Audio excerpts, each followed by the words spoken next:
face. I'm saying serious face. I'm wearing a Batman tie today. You look delightful. Thank you. Right, so hello, and with me today is Emily McCay, or Emerald, as she sometimes writes under, who is the gold medal winner of the 2021 IPPY Award for Erotica, along with many other achievements as well. Emily, first question, which genre do you write in and how do you define that genre? Indeed, and thank you for having me today, Ashley.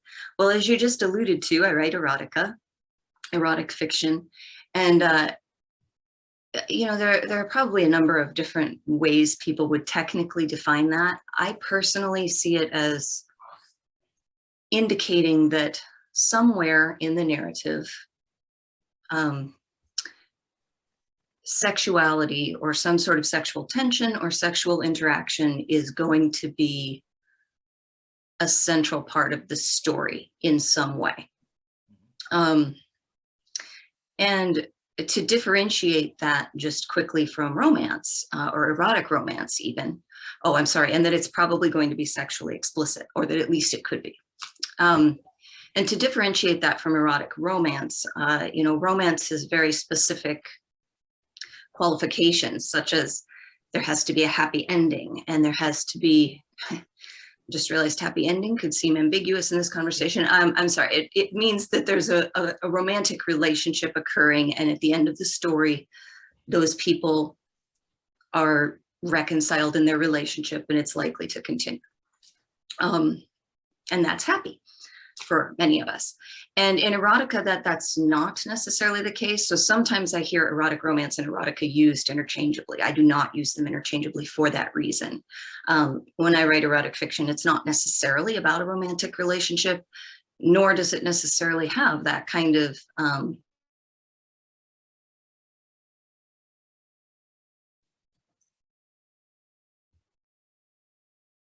I would define erotica. You froze slightly on that last part there, but I'm assuming that everything recorded through. So yeah, I've got to admit, I love the distinction you're making there between romance and erotica, because yeah, with romance we do have it moving towards either a happy ever after or a happy for now, whereas erotica doesn't have the same structure, does it, in the way that it's constructed? Yeah, it's definitely. yeah, it's something that a lot of people fail to acknowledge. They do seem to think that there is so much overlap between romance and erotica, and it's not until we get into romantic erotica that we actually find that. What's your writing schedule? Yeah. It's not nearly as oh, what's the word, structured as many people's, and I feel like I should preface that with the qualification that I have never made a living on writing fiction, thank goodness. Or had to do that, and I say that because it's going to be different, I think, for someone who does make a living on it and does not get to be as willy-nilly as I have been known to be, as well as slow a writer, because I do tend to be a slow writer for whatever reason. Possibly it has to do with this schedule. But you know, I do specifically set a time, I'm sorry, set aside time to write, because that's just necessary for me. If I just say, oh, I'll just do it when I get the chance, no. So I set aside blocks, not necessarily every day though, but blocks for writing. And the thing is, sometimes nothing to really speak of comes out of that. But at least I give myself the opportunity. And so, to be frank with you, deadlines are really, really useful for me. If I have a deadline, that trumps all my other crap that I might be doing avoidance and procrastination wise. But left to my own devices, I have to set my own deadlines, if you will, and say, all right, we have 4 hours here, and this day we're going to spend this much time. So that's how I do it, but that it's not as structured as a lot of people who write every day at this particular time and that kind of thing. Do you find yourself waiting for the muse to inspire you, or are you Yeah. I've been known to use that excuse, yes. And the issue with that is that I have kind of a proclivity for strictness with myself. So I'll think, oh no, you shouldn't be writing right now. You should be doing something else. Which again, because I don't make a living on writing, if I did make a living on writing, it would probably be the opposite, right? It would be, you need to put your butt in the chair and do this.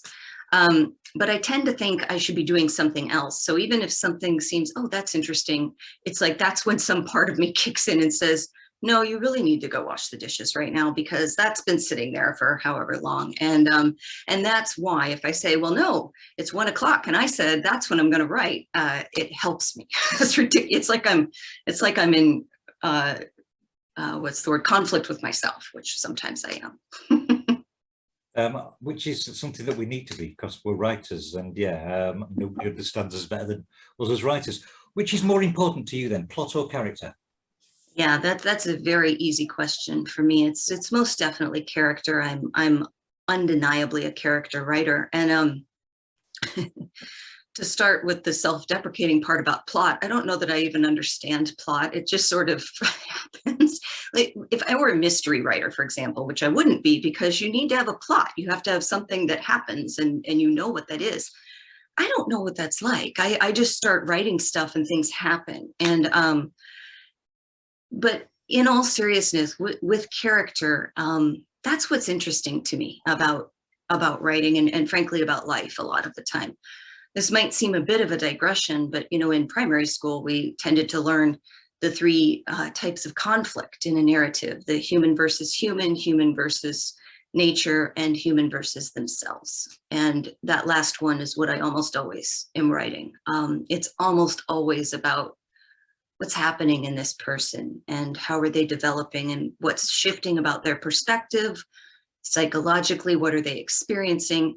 And again, that's where plot, I use that term loosely, for me comes from. And I just start writing characters, and because that character is doing something or developing in some way, that's where the story comes from. And I will also say that, to be fair, I think writing an erotica is helpful for that, because to some degree the plot is a little bit built in.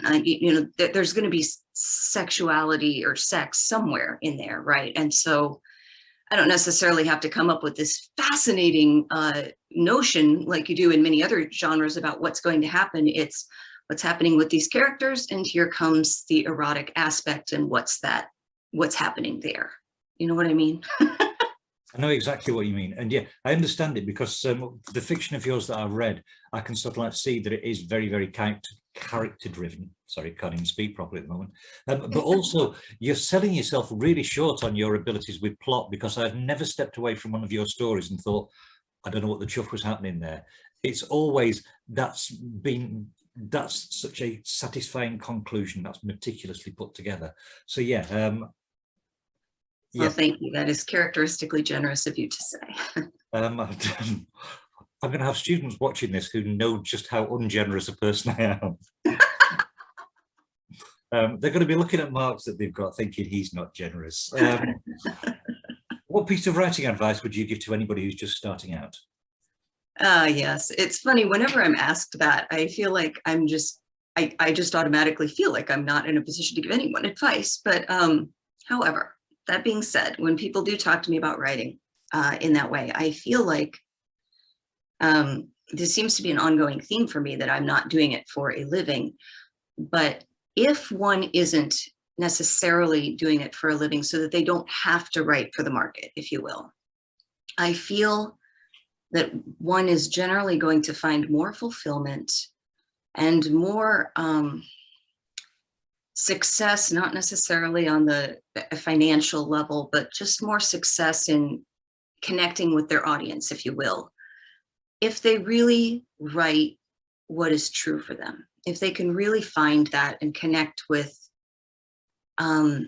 what it is that's coming forth that wants to be said through them, without a lot of, I know it's really hard, but without a lot of concern about, well, this is what's publishable and this is what sells and this is what, people like to read, and this is what's new and different.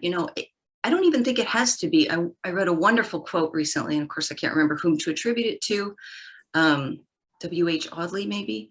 It was something about writers often concern themselves with originality, which they're not going to, I'm paraphrasing, which they're not going to come by, rather than what is true for them, which is what is most important. I just completely decimated that quote. But the point being that I think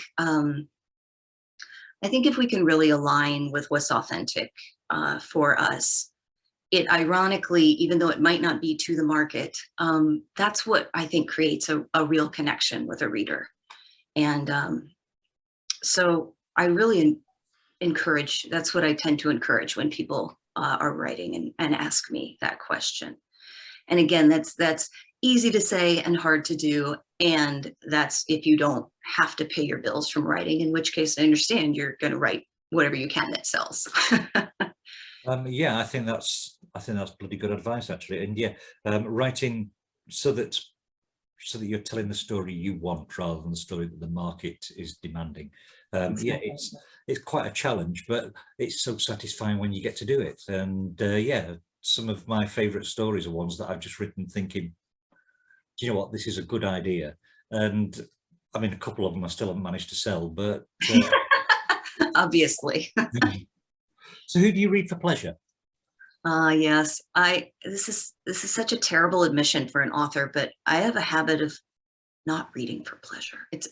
I hate saying that. But back to that strict part of me that is continually saying, you should be doing this, you should be doing that. But when I do read for pleasure, you know, I will say I've been known to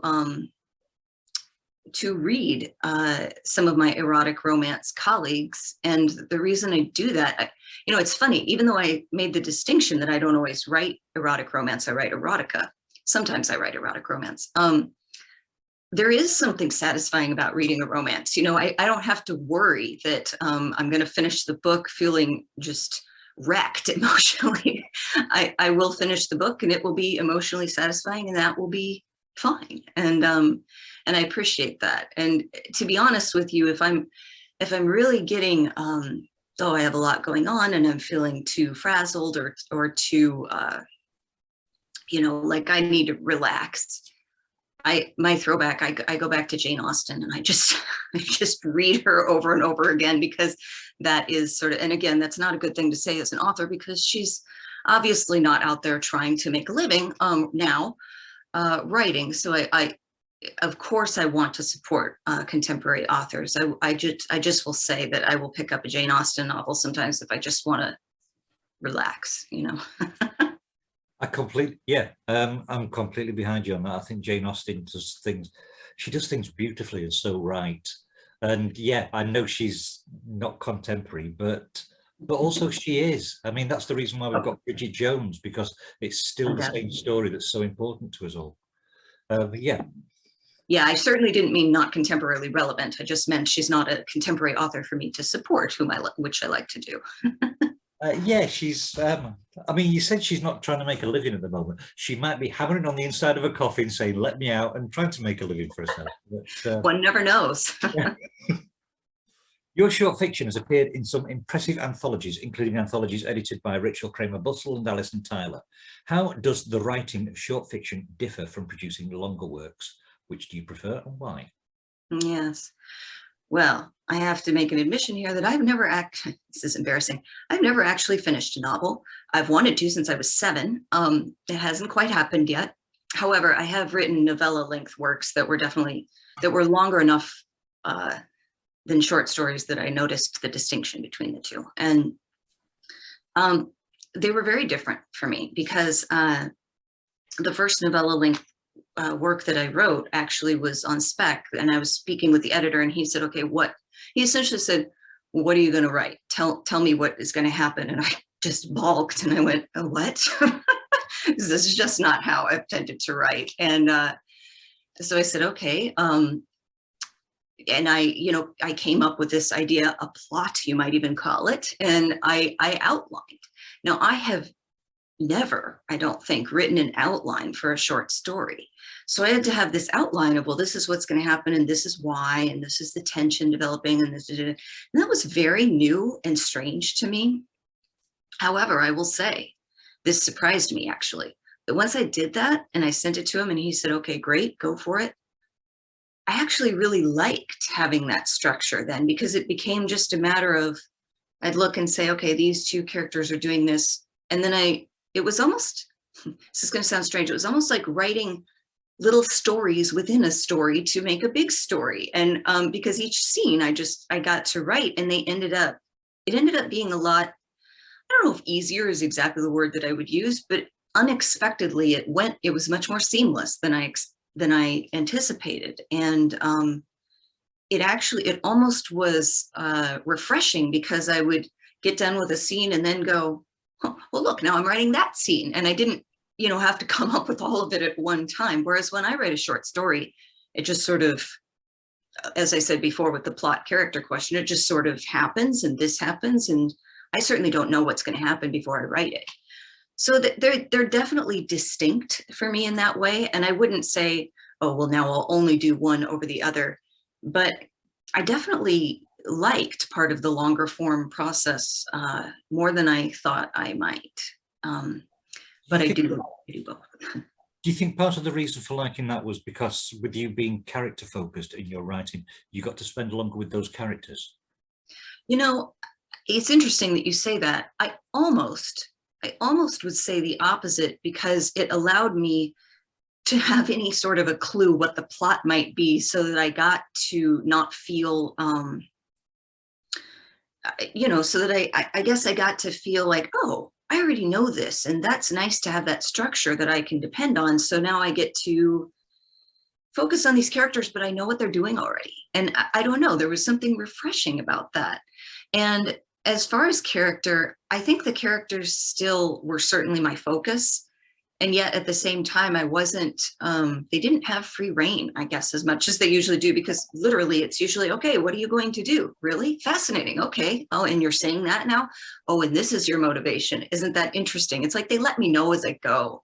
And having a little bit of a plot beforehand, it just gave me a really nice structure that felt stable, if you will. And so I don't know if it makes sense or answers your question, but it was interesting in any case. That makes perfect sense and answers it beautifully. Thank you. So you've got an academic background in politics. Does this ever impact on your fiction? And if so, how? Yeah, I think that's such an interesting question. The short answer, I would say no, because for a couple of reasons. One, the background of the behind the scenes of politics is actually astonishingly uninteresting and unerotic, I dare say. It affects me more, frankly, as a reader, because when people write in that sort of field about politicians and things, I think, oh, that's not really how that works, but it doesn't matter. Nonetheless, so I would say, not exactly. And I would also say, though, that I personally feel that the aggregate of our personal experience informs our writing in general, even if it's not directly, if I'm not directly writing about a campaign manager. I think that somewhere our past experience and our personal awareness and perspective comes into our writing invariably. We just might not even realize how, and it might not be completely directly, Yeah, I know. Yeah, I fully get that. So I've ended up writing about things and scenes, which it's only when you look back on them in retrospect that you think, oh my God, I was writing about that place where I was working at the time. And yeah. Exactly. Yeah. Exactly. Yeah.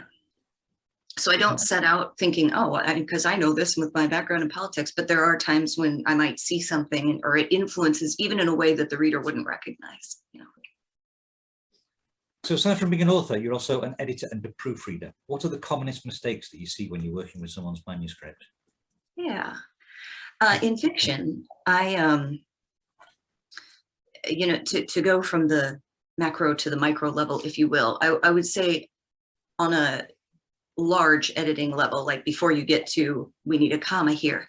Sometimes authors, especially, I think if they're new or they haven't had a lot of formal, I don't know if training is the right word, or education, or whatever, head hopping is what it's called. And there are times that authors do that. And to explain what that means, it's about perspective. So if this novel begins and you read 10 pages or even 5 in from the perspective of Cheryl, and that's whom this is Cheryl's story, and this is all from, and then all of a sudden on page 7 or something, it says, Ted grabbed a blanket because he was cold. And as a reader, you kind of go, wait a minute, Cheryl, how do you know Ted was cold? What are you talking about? And all of a sudden you're in a different, now there's definitely, you can do this deliberately as far as, say, chapter by chapter. So in this chapter, Cheryl is the one talking, and we know that.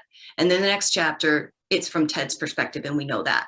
I'm talking about just right in the middle of the narrative. And as a reader, it can be jarring. Well, who's telling this story? Whose perspective is this from? And that's a really, what's the word? It's something that needs to be fixed or determined before we can go much further with editing. Who is telling this story? Because otherwise it can be confusing for the reader, or not even confusing, just again, jarring. It's strange. And now there is, of course, the omniscient point of view where fairy tales are often told that way. You're watching and you know everything that everyone feels. And that can be established. There's nothing wrong with writing that way. You just have to establish it rather than start writing a story from someone's point of view and then suddenly in the same paragraph, sometimes jumping into someone else's point of view. And so that's kind of a macro thing. And then I think it's interesting on a micro level to get kind of, ridiculously grammatical about it. I think this strikes me so often. I think that, when we're, again, in elementary or primary school, we're taught so much to say, Ashley and I are talking rather than me and Ashley are talking, right? And that's totally correct. And that's important. I feel like, though, that sometimes we then think me is a bad word. We're just not supposed to use the objective case at all. So I see, someone will say, well, between you and I, or here's a picture of Martha and I, or Jake is taking Paul and I to the store.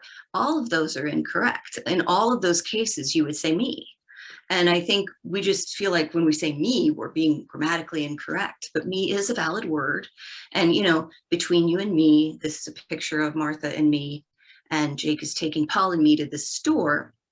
And one of the ways you can, discern in those cases, no pun intended, whether you use I or me, is take out the someone and. I guess the between one, that doesn't work very well, between you and me. But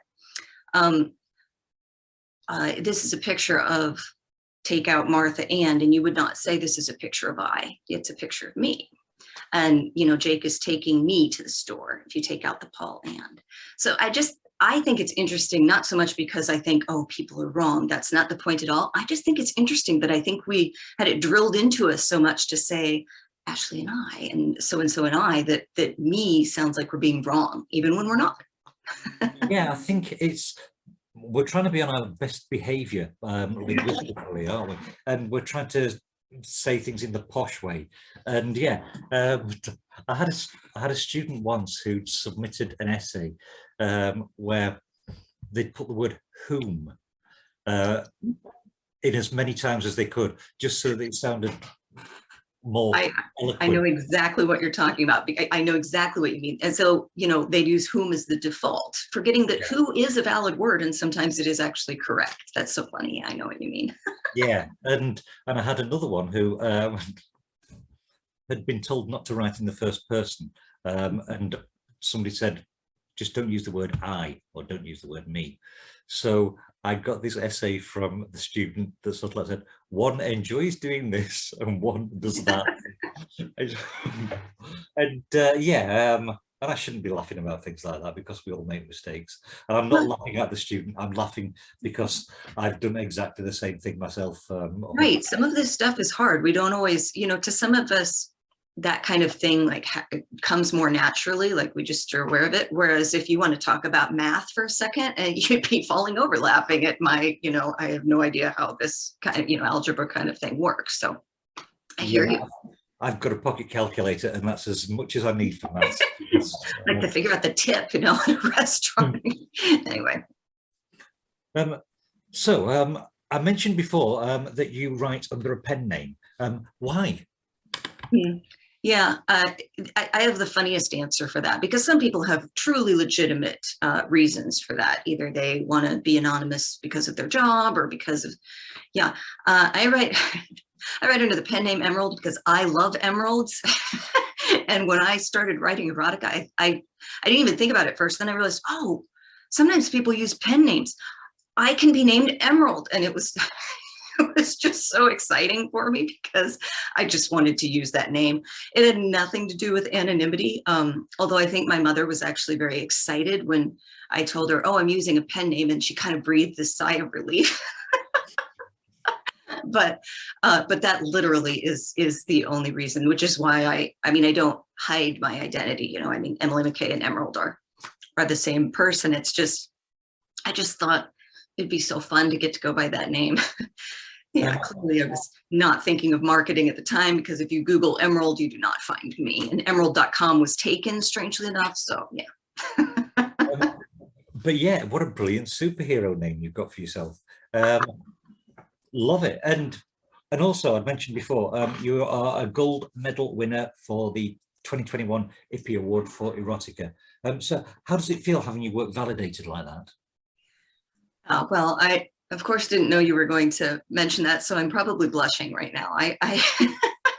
It's an interesting question, and it's almost hard to explain, because I was so astonished. I remember, this is kind of funny, and it's actually true though. When the results came out, I went to the erotica section, and I deliberately dropped my eyes to bronze first, and I read, because maybe I got the bronze or something like that. And I didn't. And I went, okay, that's no big deal. And I read up to silver, and I'm already starting to placate myself. Like, this is okay. It's not a problem. And then when I raised my eyes to the level of gold, I saw, I was reading letter by letter, it seemed. So I read INIT, and I thought, oh, I have a book with that in the title. And that's literally what occurred to me. And then my eyes just kept going, and that's my book. And so I know that sounds absurd, but that literally is what happened. And, I think, well, it feels amazing. I mean, what else am I going to say?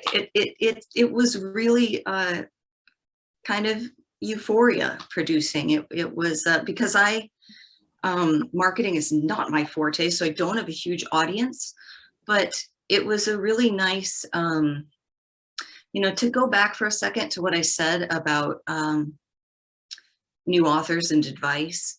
I really work hard to write authentically. And I understand that is not always what sells, and that, again, I'm not very good at marketing. But there's a real sincerity in what I write. And I take it seriously, if you will, not that other authors don't. And so I just felt like I really appreciated that whoever was judging that maybe got that, like maybe that connected with them, if that makes sense. And I really appreciated that, because as an author, I would rather connect sincerely with 10 people than have 1,000 people read it and go, oh yeah, okay, that was cool, and then just move on. But again, back to this theme, I don't make a living on it. So that's much easier for me to say than it would be for someone who does.